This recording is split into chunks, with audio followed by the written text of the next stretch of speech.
So I've decided to do a month with no TV. I don't know about you, that might be something that would be really easy for you. It might be something that you do regularly. I know when I met my husband, he literally didn't own a TV, which to me was kind of like, wow. It was actually something that made me kind of really like him more. It was like, he's this interesting person who has a life that doesn't involve sitting around and watching TV. Even to the point where I remember going to his apartment for the first time, and I remember thinking, well, where's his sofa going to be pointing? Like, literally, where is his sofa going to be pointing? And there were two sofas and they were both facing each other. And I was like, yes, of course.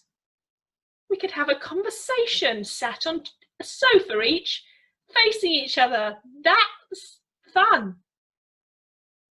In theory. That's fun in theory.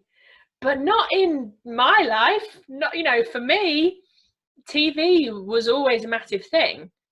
It was even when I was younger, actually. I think it's become a massive thing because we were kind of like restricted on it when we were young. Like, it was literally this, like, you know, we were allowed to watch an hour of TV a day between, I think it was something like between 5 and 6. It was whenever, it became the thing that when it was whenever Home and Away and Neighbours was on, right?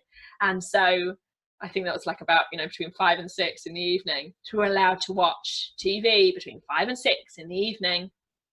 And, you know, it would be even that, like, you know, my stepdad would like feel the top of the TV at points to see if it was warm, to see if we'd been watching it when we shouldn't be.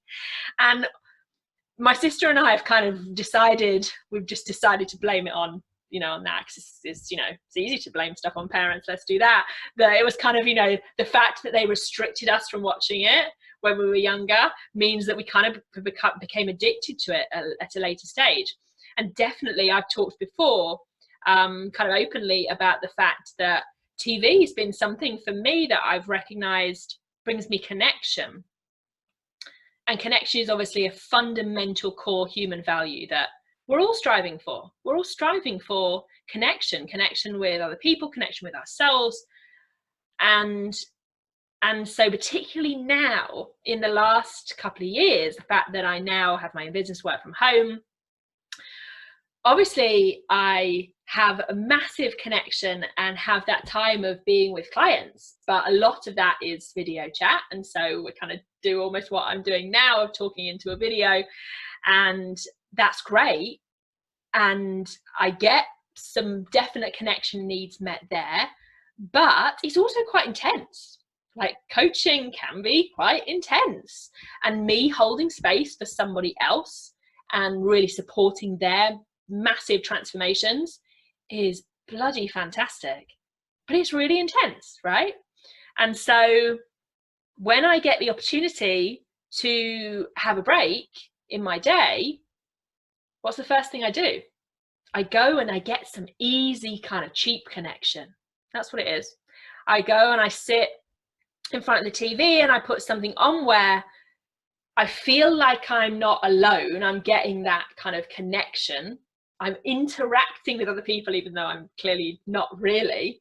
But in my mind, I'm interacting with other people. But it's easy. I don't have to really give anything.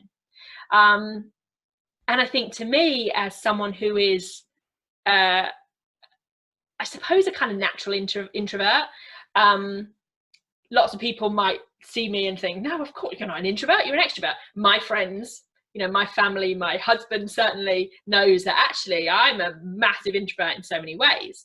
That doesn't mean that I'm not confident. I'm really bloody confident.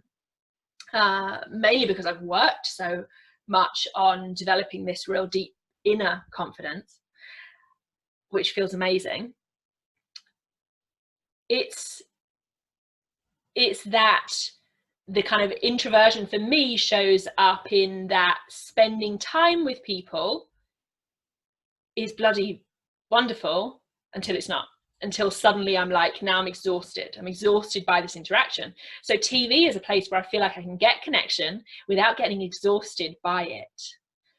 So I realized that I was watching a hell of a lot of TV. I have done, you know, on and off my whole life. I've been through periods of watching hardly any TV, like, you know, when I kind of, you know, traveled around the world, you know, when I lived in Australia for about 6 months. That was amazing. Didn't watch any TV while I was there. But I suppose I had the kind of connection of other people. And I would also then know to give myself downtime of kind of being on my own. But when I got back from Australia, funnily enough, I then literally went into binge watching Sex and the City, like 3 seasons of Sex and the City, like back to back binge watching. And I then, straight after that, I was back at my parents then for a little bit, and then I went straight into living with myself on my own for the first time in my life. And then since then I lived on my own for a long time, and TV was literally the thing. I would press play on the TV. I pressed on the TV when I walked in to the door, and I would have it just playing even in the background, you know, when I'm working, when I'm doing stuff. It was my kind of I'm not alone kind of thing. Yeah that's yeah but of course it's a band-aid, it's a plaster for something deeper. Yeah, it's a plaster for something deeper. And I keep coming back to that. I keep coming back to this and recognizing that there's something more there. And that's what I do. This is my work. This is my job, how I support other people. And this is also a journey that I am continuing to be on and hope to never reach a destination in. That sounds crazy, but I'm not looking for an answer, a destination. I just want to keep going on this journey, this self-discovery journey. And this is part of it. Just noticing things like when I am putting a plaster, a band-aid on. I love how I feel like I need to say that. You know, in case you're American, you're watching, that's what a plaster is. Okay, just so you know. Yeah, recognizing where in my life I am putting a plaster / band-aid on a bullet wound, on something that's deeper. And I love that I can recognize and feel massive appreciation and gratitude for the fact that this bullet wound right now, God, it's not anywhere near as deep as it's been in the past. You know, that moment of a few just like welling up, the fact that that's kind of stopped now for a second is not because I'm stopping it. Trust me, I will let it out and let it go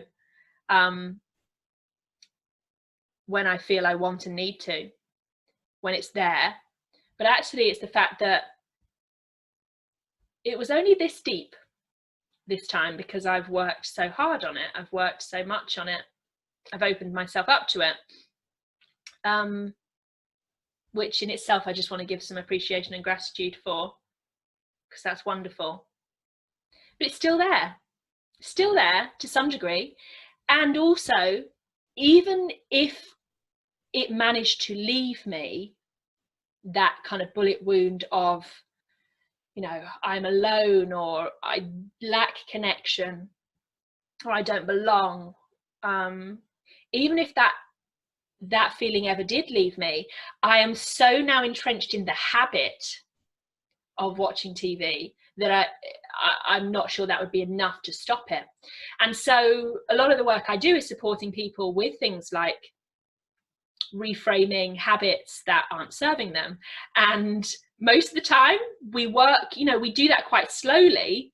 We work in a kind of process to really reframe. So I'm kind of doing something that I wouldn't necessarily recommend, you know, I mean, it's not generally, you know, my role to recommend or advise my clients, people I work with on stuff, because they've got the answers inside them. I help them to work out the answers inside them. You know, I have a lot of knowledge and information and understanding that I can share about my own experiences of things that often really help help them to see things in a different light. But ultimately, it's about me helping them to find the answers inside themselves. And that's what I'm doing right now with myself. But with the clients I work with, it would generally be about, doing something kind of, slowly changing, reframing a habit. Right now, I'm kind of going against that, I suppose. And I just went, right, come on, let's fucking do this. Cold turkey. Those remote controls are going up in the loft and I'm having no TV for a month. Let's see what shows up then. Let's get uncomfortable and see what shows up out of that discomfort, out of that unfamiliarity, out of that uncertainty. And it's really exciting. So I'm now, 2.5 days in to no TV for a month. And it's amazing. It's difficult.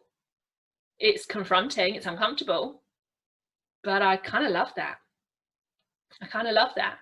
And I weirdly just suddenly feel like I've got all this extra time. Of course I do. I just got all this extra time. What should I do with this extra time? That's so exciting. So yeah, I wanted to share that with you. I'm wondering whether there's anything in your life where you kind of feel like this thing is not serving me at all, and it's been a thing for a long time.